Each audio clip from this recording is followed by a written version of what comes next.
உங்ககிட்ட தென் கைலாயம் அப்படின்னு கேட்டா உடனே வெள்ளையங்கிரி மலை அப்படின்னு சொல்லிருவீங்க. தென் கைலாயம் தெரிஞ்ச உங்களுக்கு நவ கைலாசம் தெரியுமா? அதுவும் அந்த 9 கைலாயங்களும் தாமிரபரணி ஆற்றின் கரையோரம் அமைந்துள்ளது அப்படின்னு தெரியுமா? வாங்க பார்க்கலாம். அகஸ்தியரின் சீடர்களில் ஒருவரான ரோமச முனிவர் சிவபெருமானை நேரில் தரிசித்து அதன் மூலம் முக்தி அடைய வேண்டும் என விரும்பினார். அகத்தியரின் அறிவுரையின் பெயரில் தாமிரபரணி ஆற்றில் 9 தாமரை மலர்களை விதைக்கவிட்டு அது ஒதுங்குகிற இடத்தில் நவ கிரகங்களின் வரிசையில் சிவலிங்கங்களை பிரதிஷ்டை செய்து சிவனை வழிபட்டு ரோமச முனிவர் முக்தி பெற்றதாக சொல்லப்படுகிறது. அவர் உருவாக்கிய இந்த 9 சிவாலயங்களே நவ கைலாயங்கள் என்று அழைக்கப்படுகிறது. அதில் முதல் கோவில் பாபநாசம் கைலாசநாதர் திருக்கோவில். நவகிரகங்களில் சூரியனை குறிக்கும் கோவில் இது. திருநெல்வேலியிலிருந்து 45 கிலோமீட்டர் தொலைவில் அமைந்துள்ளது. நவ கைலாசம் கோவில்களில் முதன்மையானது பாபநாசம். இந்த கோவில் புனிதமான பாபநாசம் நீர்வீழ்ச்சிகளுடன் தொடர்புடையது. அடுத்தது சேரன் மகாதேவி கைலாசநாதர் கோவில். நவகிரகங்களில் சந்திரனை குறிக்கும் கோவில் பாபநாசத்தில் இருந்து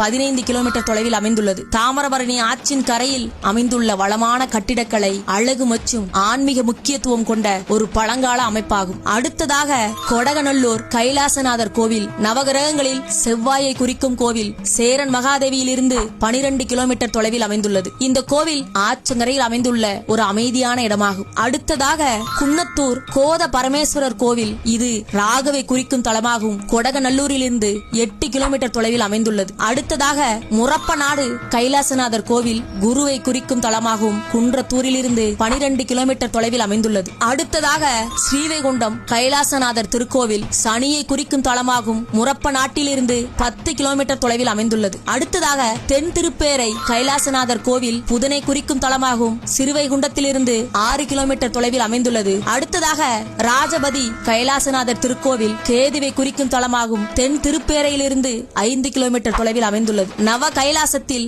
9வது கைலாசநாதர் கோவில் சேந்த பூமங்கலத்தில் அமைந்துள்ளது. ராஜபதியிலிருந்து 10 கிலோமீட்டர் தொலைவில் அமைந்துள்ளது. இது திருச்செந்தூருக்கு மிக மிக அருகில் அமைந்துள்ளது. இவற்றில் முதல் 3 தலங்கள் மேல் கைலாயம் என்றும் அடுத்த 3 தலங்கள் நடு கைலாயம் என்றும் கடைசி 3 தலங்கள் கீழ் கைலாயம் என்றும் அழைக்கப்படுகிறது. இவற்றுள் குன்றத்தூர் தவிர மற்ற அனைத்து தலங்களிலும் ஈசன் கைலாசநாதர் என்ற திருநாமத்துடனேயே வீற்றிருந்து அருள் செய்கிறார்.